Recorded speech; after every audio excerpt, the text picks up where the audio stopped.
어릴 때부터 폭력적이고 이기적인 아버지 밑에서 자란 30대 여성 김 씨. 엄마나 두 여동생에 비해서는 할 말은 하는 편이었기 때문에 손찌검을 당하는 일도 많았다고 합니다.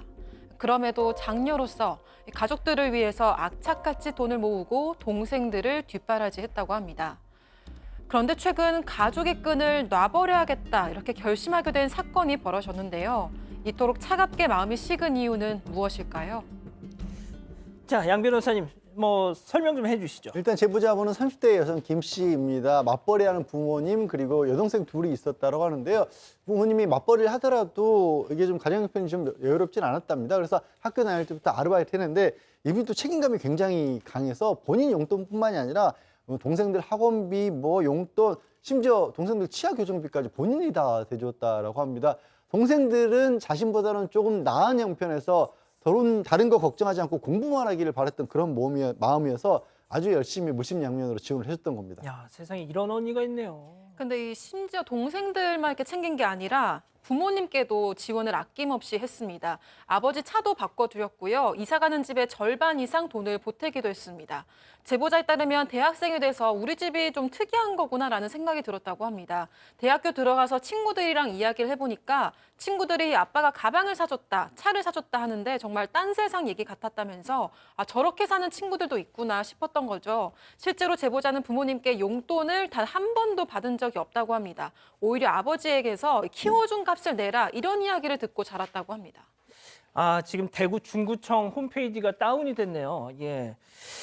자, 박 교수님, 네. 키워준 값을 내라는 게 무슨 얘기입니까? 이게? 그러니까요. 이 아버지가 늘 자식들한테 키워준 값을 내라라고 얘기했대요. 근데 꼭 이런 얘기하는 사람들 보면 키워주지를 않은 사람들이 꼭 이러잖아요. 열심히 키운 부모는 도리어 내가 못해준 게 너무 많아서 미안하다 꼭 이렇게 얘기하는데 어쨌든 이 아버지 그렇게 얘기했다 뿐입니다. 그렇게 얘기했습니다. 근데 이 제보자는 너무 그 말도 화가 나는 거예요. 도대체 낳았다 뿐이지 아무것도 해준 게 없으면서 무슨 키워준 값을 내라 그러나 도리어 내가 한 게 더 많은데 라는 생각이 들고요.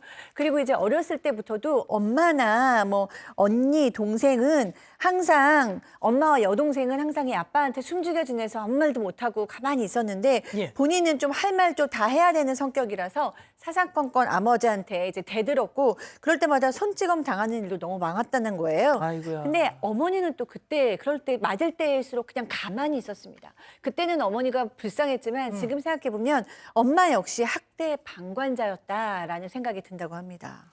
자, 그런데 말이죠, 박 변호사님. 예. 이 제보자분 최근에 말이죠, 네. 결정적인 사건이 팍 터졌다. 자, 가족들이 아버지의 외도 장면을 알게 됐음, 정황을 포착하게 된 겁니다. 이 어머니가 힘든 걸 알기 때문에 엄마 이혼해라, 힘들면 이혼해라 이렇게 계속 얘기를 했고요.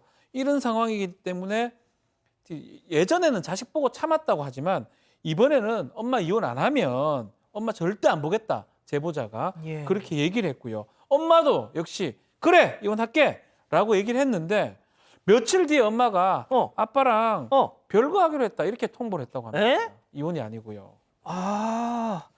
그러니까 처음에 엄마가 그래, 니네 아빠랑 나 이혼할게 해서 엄마를 응원하고 싶었는데 갑자기 별거 이러니까 이 제보자분도 맥이 확 빠진 거 아니에요? 네, 맞습니다. 근데 일단 어머니께서 그 이혼을 결심을 접은 이유가 있습니다. 여동생 2명이 아직 결혼을 안 했으니까 그때까지 참겠다는 건데요. 늘 그랬듯이 자식들 때문에 참아보겠다는 건데 이 제보자는 엄마 본인의 행복보다 내가 그동안 받은 상처보다도 동생들의 결혼식 그 하루가 더 중요한가 보다 이렇게 크게 실망을 했다고 합니다. 심지어 엄마가 아빠에게 따로 살 집을 마련할 비용까지 주는 걸 보고 경악을 했다고 하는데요. 그것까지 줄 필요가 있냐 이런 입장입니다.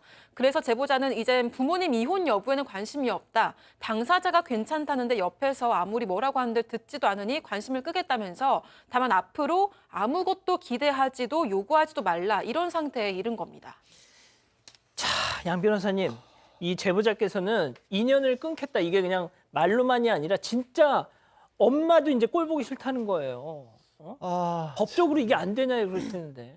사실 제보자분은 이제 본인도 결혼하셔서 아이가 있으십니다. 근데 자녀를 직접 키우시다 보니까 오히려 어떻게 자식한테 이럴 수가 있지 하는 마음이 더 강하시고 그래서 더 그러니까 부모님에 대한 어떤 서운한 마음이랄까요, 배신감 이런 게 굉장히 크다고 하시는데 법적으로 굳이 따지자면 그 친양자 제도라는 게 있긴 합니다. 그러니까 입양을 하는데 마치 친자식 친부모의 법적 효과를 가지게 할 수 있는 이 배양이 있어요. 그건 단순한 법적으로는 양부모라고 아예 안 보고 그냥 법적으로는 친부모를 보는 건데 삼는 건데 지금 이제 본인도 성년이고 자녀까지 있는 경우라서 그런 양부모를 찾을 수 있을지. 그리고 또 이게 원칙적으로는 친부모가 동의를 해야 되거든요. 근데 이제 정당한 어떤 사정이 없이 동의를 안 해줄 경우에는 법원에 이것도 심판을 구해서 법원이 대신 허락을 해줄 수도 있긴 한데, 글쎄요, 이런 사연으로 제가 뭐 동의를 구했다 이런 걸 좀 제 경험상으로는 없어서 예. 바타부타 어쨌든 법적으로 가능성이 아예 없는 건 아닌데 좀 희소한 상황이긴 합니다. 그렇군요. 그럼 오늘의 궁금증 여기서 짚어보죠. 자, 가족들 지원 정말 평생 아끼지 않았는데 이제 너무 허탈하다. 그동안 내가 가족들 위해서 쓴 부양비 돌려받을 수 있냐라고 하셨는데요. 박 변호사님. 자, 일단 이게 사실 엄밀하게 말하면 부당이득만 반환 청구가 가능합니다. 법적으로만 봤을 때. 왜냐하면 내가 그걸 줄 필요가 없는데 줬기 때문에 법률상 이유 없이 줬던 것은 돌려받을 수가 있는데 실제로는 그거 입증하기가 매우 어려울 겁니다. 그렇기 때문에 이거를 돌려받으려고 하면 금액이 이제 그 크기도 하고 증거 자료 같은 게 좀 부족하기 때문에 법적으로는 돌려받기는 쉽지는 않다 이렇게 생각이 됩니다. 자, 제가 교수님께 좀 여쭤보고 싶었던 게 있었는데 이 사연자분이 딱 그거잖아요. 그동안 자식들을 위해서 이혼을 않겠다고 했던 엄마. 정말 그런 줄 알았는데 이제 와서 하는 거 보니까 네. 결국 본인도 어떻게 보면 아버지한테 종속이 돼 있는 것 같다. 네. 어? 그렇죠. 그러니까 사실 이 사연자께서는 너무 오랫동안 참고 있던 상처가 터진 거죠. 너무 아픔이 터진 거예요. 그러니까 학대를 당했는데 아빠한테는 폭언과 손찌검을 당한 거고 어머니한테는 방치를 당한 거죠. 어머니는 아빠가 때릴 때 그냥 모른 척하고 가만히 있었는데 그게 엄마가 약해서 혹은 자식 때문에 참고 산다는 이유로 엄마가 그냥 가만히 있었다고 생각을 했는데 이번에 와서 보니까 그게 역시 아니고 엄마는 그냥 이혼이 하기 싫었던 거고 우리는 핑계고 그럼 내가 맞은 건 내가 방치된 건 내가 희생한 건 도대체 무엇이냐라는 그렇죠. 질문이 몰려온 거죠. 맞아요. 그러니까 그 상처에 몸부림치시는 건데 아이들이 맞을 때는 부모님이 어떻게든지 보호를 했었어야죠. 그렇기 때문에 이 여성의 마음은 충분히 이해가 됩니다. 자, 우리 가족 여러분들 뭐라고 하시나요? 네, 본인만 생각하라는 의견이 정말 많았습니다. 판산마루님, 천사 같은 분이십니다. 앞으로는 본인만 생각하시기라고 하셨고요. 박연수님도 이제부터라도 본인을 위해서 아끼지 말고 행복을 찾으시면 좋겠습니다라고 하셨습니다. 아니, 아직도 구독을 안 했다고? 구독? 어떻게 하는데? 아이고, 여기 누르면 된다. 여기 빨리 좀 눌러라. 빨리 눌러야겠다. 가족 여러분, 구독하기는 여기요.